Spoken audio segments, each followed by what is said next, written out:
नमस्कार प्यारे बच्चों। आज अपन कक्षा 10 का जो पहला चैप्टर है रियल नंबर्स वास्तविक संख्याएं उसको अपन आगे बढ़ाएंगे, जिसमें अपन ने प्रश्नावली 1.1 अपन कर चुके हैं और अब आज जो है अपन एक्सरसाइज नंबर 1.2 करेंगे। ठीक है, तो एक्सरसाइज 1.2 करने से पहले, उसके क्वेश्चन करने से पहले एक प्रमेय आता है और वो प्रमेय ये है कि अपन पहले उसके बारे में पढ़ते हैं, प्रमेय के बारे में। हालांकि आपका ये जो प्रमेय है वो बोर्ड की परीक्षाओं में नहीं पूछा जाता है सामान्यतः, ठीक है, लेकिन इस प्रमेय का उपयोग आगे के क्वेश्चनों में होगा। ठीक है, तो उसके लिए अपन को ये प्रमेय पढ़ना आवश्यक है। ठीक है, तो क्या बोल रहा है ये प्रमेय, अपन पढ़ते हैं।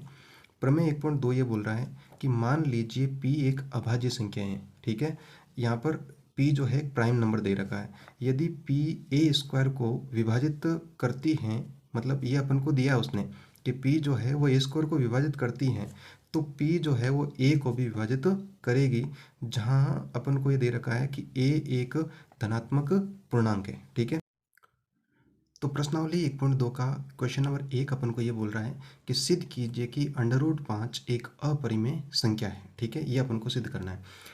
तो ये बहुत इंपॉर्टेंट क्वेश्चन है, आपकी बोर्ड की परीक्षाओं में अक्सर इस तरह का क्वेश्चन पूछा जाता है। ठीक है, तो इसको देखते हैं अपन, अच्छे से लर्न करते हैं इसको।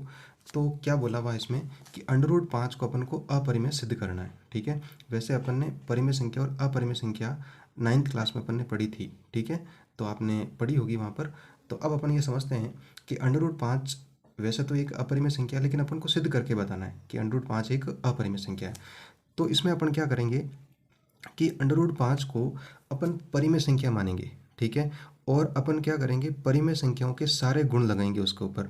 यदि वो लास्ट तक परिमेय संख्याओं के गुणों को मानती रहेगी, तब तो अपन ये बोल देंगे कि ये परिमेय संख्या है। लेकिन यदि परिमेय संख्याएं के अपन गुण लगाएं और लास्ट में आपका जो है विरोधाभास स्थिति आ जाए, तब अपन ये बोलेंगे कि √5 एक अपरिमेय संख्या है। ठीक है, तो अपन इसको मानते हैं कि √5 माना, ऐसे लिखता हूँ मैं, माना √5 एक परिमेय संख्या है। ठीक है, तो अपन जानते हैं कि परिमेय संख्या, यदि भी कोई भी संख्या परिमेय संख्या है, तो परिभाषा के अनुसार अपन जानते हैं कि कोई भी परिमेय संख्या को p/q के रूप में लिख सकते हैं। ठीक है, तो अपन यहाँ पर इसको भी इस प्रकार लिख सकते हैं कि √5 बराबर a/b, p/q के रूप में लिख सकते हैं। और अपन ये जानते हैं कि जो हर है उसका मान 0 नहीं होना चाहिए और a एवं b सह अभाज्य संख्याएं हैं, सह अभाज्य संख्याएं हैं। ठीक है, अब सहअभाज्य संख्या का मतलब क्या होता है, तो सहअभाज्य संख्या का मतलब ये होता है कि ये दोनों जो संख्याएं हैं, को प्राइम बोलते हैं इनको, दोनों जो संख्याएं a और b है, इसमें कुछ भी कॉमन नहीं आता है। माने किसी भी एक संख्या का भाग न तो a में जाएगा और न ही उसी संख्या का भाग b में जाएगा। माने a और b में कुछ भी आपका कॉमन नहीं आ रहा, उनको अपन क्या बोलेंगे, को प्राइम नंबर, सहअभाज्य संख्याएं। ठीक है, तो अपन क्या करते हैं कि √5 बराबर a/b दिया है। ठीक है, तो इसको अपन वज्र गुणा कर लेते हैं, तो ये हो जाएगा आपका √5 b बराबर a। ठीक है, अब अपन क्या करते हैं, दोनों तरफ वर्ग कर देते हैं। वर्ग करने पर बहुत साइड स्क्वायर कर देते हैं। ठीक है, यदि बहुत साइड स्क्वायर करेंगे तो √5 b का होल स्क्वायर बराबर a स्क्वायर। ठीक है, अब इसका यदि वर्ग करता हूँ तो अपन को पता है कि √5 का वर्ग जो है, √5 गुणा √5 √25 होगा, और 25 का वर्गमूल अपन को पता है कितना हो जाएगा, 5 हो जाएगा। ठीक है, तो इधर हो जाएगा आपका 5b स्क्वायर बराबर a स्क्वायर। ठीक है, तो अब अपन ये बोल सकते हैं, जो अभी अपन ने ऊपर प्रमेय 1.2 को सीखा था, ठीक है, वही अपन को यहाँ पर उपयोग करना है कि उसमें अपन को इस प्रकार बोला गया था कि 5b स्क्वायर 5 से विभाजित होता है, तो a स्क्वायर भी 5 से विभाजित होगा। ठीक है, तो अपना ये हो गया कि 5 जो है 5b स्क्वायर को विभाजित करता है, तो ए स्क्वायर को भी 5 विभाजित करेगा। तो प्रमेय 1.2 के अनुसार, प्रमेय 1.2 के अनुसार ए स्क्वायर जो है 5 से विभाजित हो तो ए को भी 5 विभाजित करेगा। ठीक है, ये बात अपन पढ़ चुके हैं। अभी जो अपन ऊपर जो पर में 1.2 सीखा था उसके अंदर आपकी यही बात बोल रहा था। ठीक है, कि यदि ए स्क्वायर 5 से विभाजित हो रहा है तो ए जो है वो भी आपका 5 से विभाजित होगा। अब समझो यहाँ पर एक छोटी सी चीज़ लेता हूँ मैं, कि मान लो मेरे पास एक ए संख्या है और उसमें मैं 5 का भाग लगा रहा हूँ। तो अब अपन यहाँ बोल रहे हैं कि 5 का जो भाग है वो ए में पूरा पूरा जाता है, पूरा पूरा जाता है। तो आप मुझे बताओ क्या कुछ शेषफल बचेगा? शेषफल बचेगा तो 0 बचेगा। और अपन मान लेते हैं कि 5 का जो भाग ए में है वो आपका सी बार चला गया। कितनी बार चला गया? सी बार। ठीक है, तो इसको अपन कैसे लिख सकते हैं कि अपन छोटी क्लासों में इस प्रकार से लिखते थे कि भाज्य बराबर भाजक गुणा भागफल प्लस शेषफल। ठीक है, तो अपन यहाँ देख रहे हैं कि भाज्य क्या दे रखा है? आपका ए दे रखा है। ठीक है, और भाजक किसका भाग लगा रहे हैं? 5 का भाग लगा रहे हैं। भागफल क्या आया? सी आया। और शेषफल क्या आया? 0। तो ये हो जाएगा ए बराबर 5c। ठीक है, ये केवल और केवल आपको समझाने के लिए है, इस प्रकार का वैसे आपको अलग से करने की आवश्यकता नहीं है। ठीक है, तो ए बराबर अपन क्या लिख सकते हैं? 5c लिख सकते हैं। ए बराबर 5c। ठीक है, अब बच्चों पुनः अपन क्या करेंगे, दोनों तरफ वर्ग कर दो।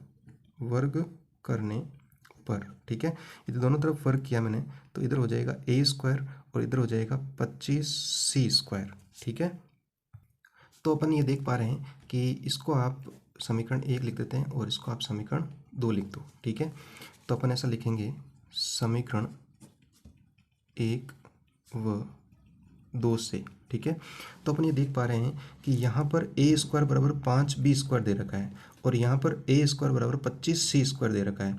तो क्या मैं समीकरण 1 से समीकरण 2 में ए स्क्वायर का मान रख सकता हूँ? यदि ए स्क्वायर का मान ही मैं रखूँगा तो ए स्क्वायर बराबर कितना दे रखा है? 5b स्क्वायर दे रखा है। तो वही अपन लिख देते हैं कि 5, इसकी जगह लिखेंगे 5b स्क्वायर बराबर 25c स्क्वायर। ठीक है, तो अब देखो यहाँ पर 5 जो है वो 25 से आपका कट जाएगा 5 बार, 5 से विभाजित हो चला जाएगा, तो बी स्क्वायर बराबर हो गया 5c स्क्वायर। ठीक है बच्चों, अब पुनः प्रमेय 1.2 जो अपन ने पढ़ा था वही आपका यहाँ पर आएगा और वो सेम लाइन आपकी यहाँ से रिपीट होगी कि यदि 5c स्क्वायर 5 से विभाजित होता है तो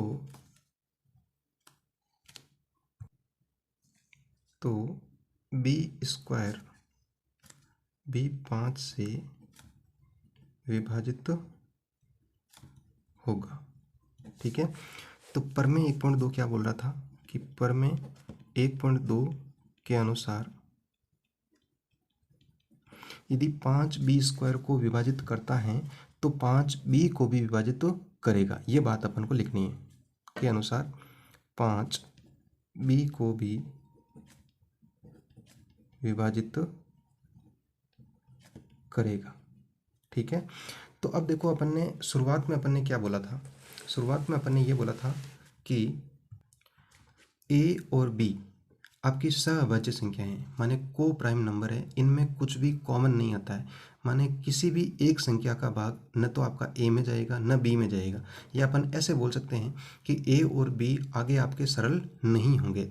जबकि अपन क्या हो रहा है यहाँ पर कि अपन ने यहाँ पर ये बोला कि a को 5 भी विभाजित तो करेगा, माने a में जो है 5 का भाग जा रहा है। फिर अपन ने आगे क्या देखा? अपन ने आगे ये देखा कि b जो है उसमें भी आपका 5 का भाग जा रहा है, a भी 5 से डिवाइड हो रहा है, b भी 5 से डिवाइड हो रहा है। तो अपन ने जो माना था कि a और b आपकी सहअभाज्य संख्याएं हैं, माने उसमें कुछ भी कॉमन नहीं आएगा, तो वो चीज़ जो है वो विरोधाभास हो रही है, यहाँ पर गलत सिद्ध हो रही है। ठीक है, तो अपन ये लिखेंगे कि ए और बी में कम से कम एक उभयनिष्ठ गुणनखंड विद्यमान है। ठीक है। अब यदि विद्यमान है तो यह आपका क्या हो जाएगा, विरोधाभास हो जाएगा। ठीक है, तो अपन लिखेंगे कि यह एक विरोधाभास है। और विरोधाभास क्या था कि अपन ने शुरुआत में √5 को भाज्य अपरिमेय संख्या की जगह अपन ने परिमेय संख्या माना था। यह आपका एक क्या हो जाएगा, विरोधाभास हो जाएगा। ठीक है, तो अपन ये बोल सकते हैं विरोधाभास है। अतः हमारी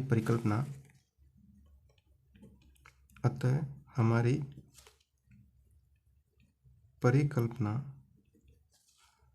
गलत है, जो कि सिद्ध करती है